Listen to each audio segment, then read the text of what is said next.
Saludos, bienvenidos a una lectura agnóstica más del Nuevo Testamento. Evangelio de Mateo, capítulo 7.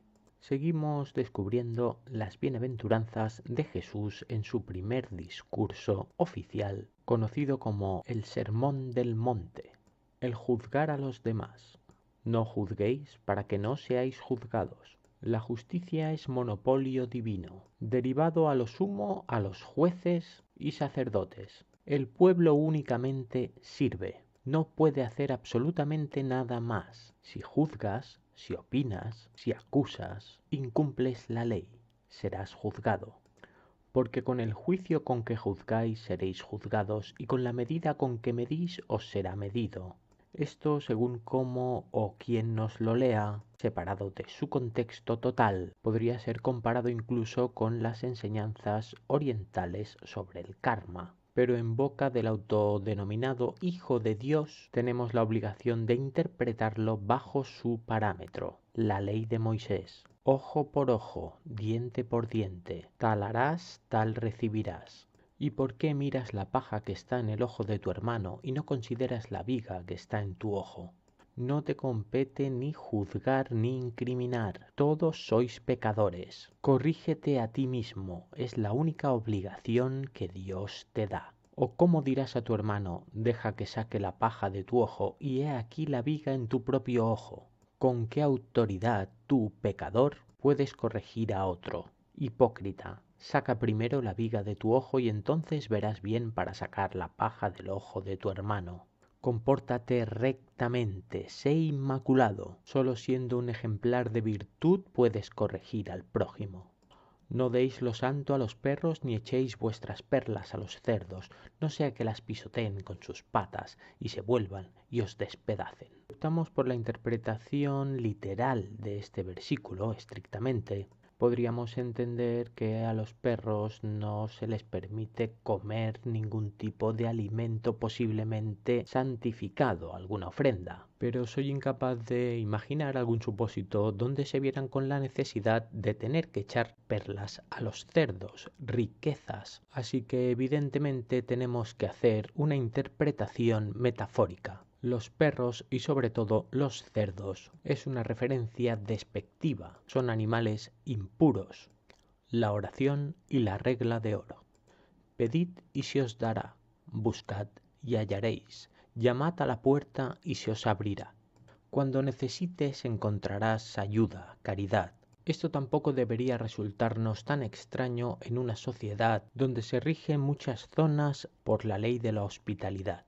Leímos en el Antiguo Testamento múltiples ejemplos de la gran mayoría de los pueblos que convivieron con este pueblo de Israel. Prácticamente los únicos que no solo no respetaban estas reglas hospitalarias, sino que las traicionaron también en múltiples ocasiones, sembrando el terror y la muerte, alimentados por el odio a todo lo diferente. Porque todo el que pide recibe y el que busca halla, y al que llama a la puerta se le abre. Como decía antes, como ha sucedido a lo largo de toda su historia. ¿O qué hombre hay de vosotros que si su hijo le pide un pan le dará una piedra? ¿Quién podría ser tan ruin de engañar así a su propio hijo? ¿O si le pide un pescado le dará acaso una serpiente? Debemos tratar a todo el necesitado que pida nuestra ayuda como si fuera el ser más querido de los nuestros. Pues si vosotros, siendo malos, sabéis dar buenas dádivas a vuestros hijos, cuánto más vuestro Padre Celestial dará cosas buenas a los que le piden. Si vosotros dais lo mejor a los que amáis, ¿cómo no va a hacer lo mismo vuestro Creador?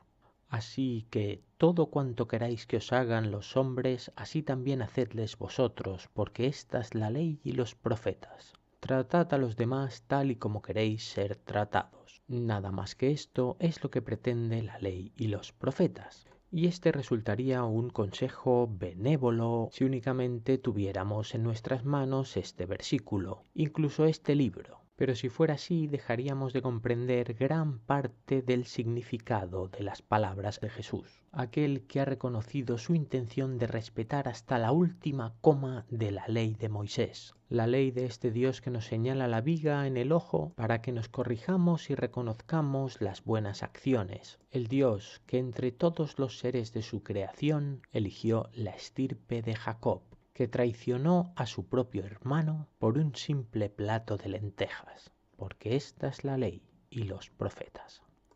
La puerta estrecha.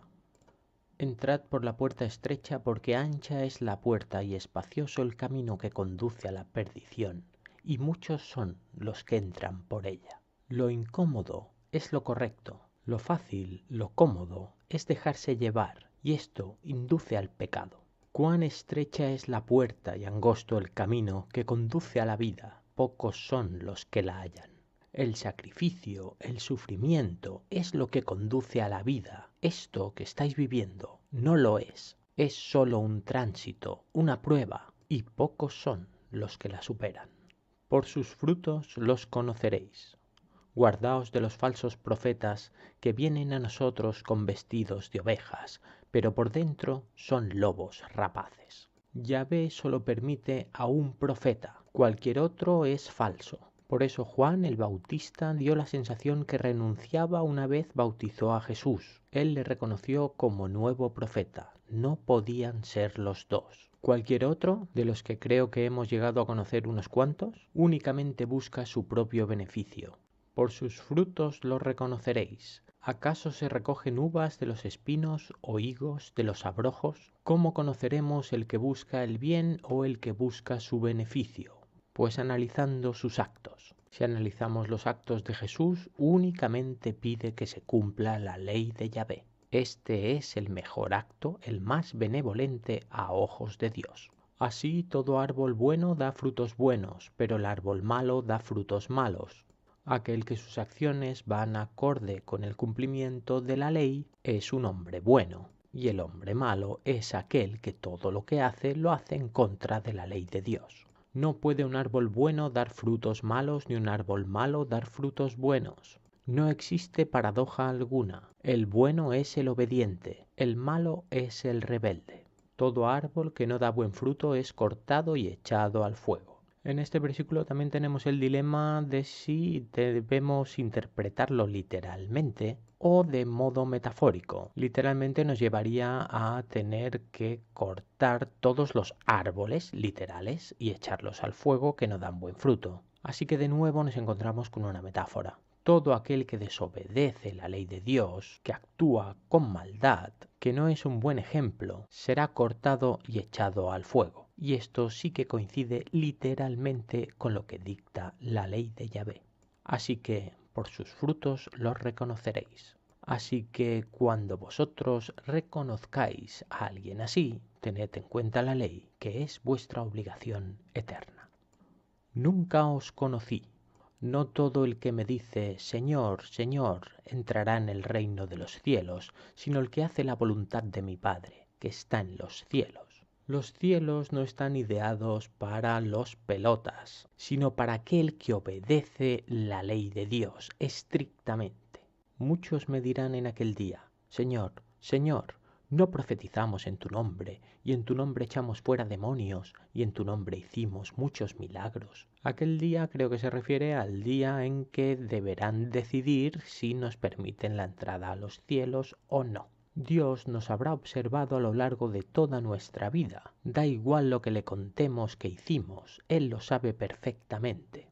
Entonces les protestaré, nunca os conocí, apartaos de mí, hacedores de maldad. Profetizar, exorcizar, cosas de brujerías, milagros, magia, está terminantemente prohibido para todo humano. Esto no lo reconozco. Los dos cimientos. Cualquiera pues que me oye estas palabras y las practica, será comparado a un varón prudente que edificó su casa sobre la roca. Todo aquel que atiende a los mandamientos, a la ley, debe sentirse orgulloso de ser firme, recto, resistente. Y cayó la lluvia y vinieron los torrentes, y soplaron los vientos, y golpearon contra aquella casa, pero no cayó, porque estaba cimentada sobre la roca. No hay nada más efectivo para el ego, hacerte sentir superior a los demás. Cuanto más sufrimiento padezcas, más fuerza necesitas para resistirlo. Da igual lo que opinen los demás, solo Dios y tú sabéis perfectamente lo que eres capaz de soportar. Pero cualquiera que me oye estas palabras y no las hace, será comparado a un varón insensato que edificó su casa sobre la arena. Todo aquel que no actúa acorde a la ley vive en falso. Y cayó la lluvia y vinieron los torrentes y soplaron los vientos e irrumpieron contra aquella casa, y cayó, y fue grande su ruina. Y cuando el poder de Dios haga su presencia y repase y juzgue su conducta, sólo le quedará la ruina eterna. Y sucedió que cuando Jesús terminó estas palabras, las multitudes quedaron asombradas de su enseñanza. Por primera vez se nos presenta un profeta, Jesús, que no necesita de artilugios para convencer, para que la gente atienda. Mateo se refiere a este discurso como a una enseñanza, un maestro, aquel que nos educa en la ley, algo que muchos antes que él pretendieron, aunque con otros métodos, porque les enseñaba como quien tiene autoridad y no como los escribas de ellos. Un versículo corto que remata claramente para los conocedores de estos textos bíblicos y cómo funcionan según cómo se muestran sus personajes. Fijaos aquí que la diferencia de Jesús con todos los demás profetas es que el asombro que causa es debido a su autoridad. Los otros únicamente eran escribas, testimonios. Él es auténtico, Él es Dios, un Dios que se muestra, que se comunica, un Dios moderno, que viene a hacer cumplir una ley antigua. Hasta el próximo capítulo. Un saludo.